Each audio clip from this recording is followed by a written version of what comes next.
নির্বাচনের মাত্র ৪৫ মিনিট সময় পার হয়েছে। এখন পর্যন্ত নির্বাচনের পরিবেশ ভালো আছে এবং আশা রাখবো যে বিকাল ৪টা বা ৫টা পর্যন্ত নির্ধারিত সময় পর্যন্তই নির্বাচনের পরিবেশ ভালো থাকবে বলে আমরা আশা করছি এবং আমাদের জয়ের ব্যাপারে আমরা শতভাগ আশাবাদী। শিক্ষার্থীদের উদ্দেশ্যে আমরা বলতে চাই, বিশেষ করে যারা অনাবাসিক শিক্ষার্থী, যে আপনাদের উপস্থিতি বদলে দেবে পরিস্থিতি। সুতরাং আপনারা সকলে আপনাদের ভোটাধিকার প্রয়োগ করতে আসুন। আপনারা জানেন গত ১৭ বছরে ৪.৫ কোটি তরুণ প্রজন্মের ৪.৫ কোটি ভোটার তারা কখনো ভোটাধিকার করতে পারেনি।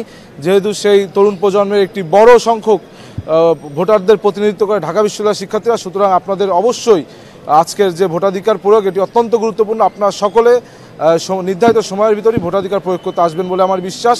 এবং আমি একটি কথাই বলতে চাই যে যদি লক্ষ্য থাকে অটুট, বিশ্বাস হৃদয়ে, হবেই হবে দেখা হবে বিজয়। আপনি তো ভোট দিলেন, আজকে ভোট দেওয়ার জন্য সময়টা পেয়েছেন যথেষ্ট কিনা, প্রক্রিয়াটা কেমন লেগেছে আপনার? না, আসলে কেউ তো বাধ্য করেনি যে বের হয়ে যাও, একটু সময় লেগেছে কিন্তু ভোট দিয়েছি। কতক্ষণ লেগেছে আপনার?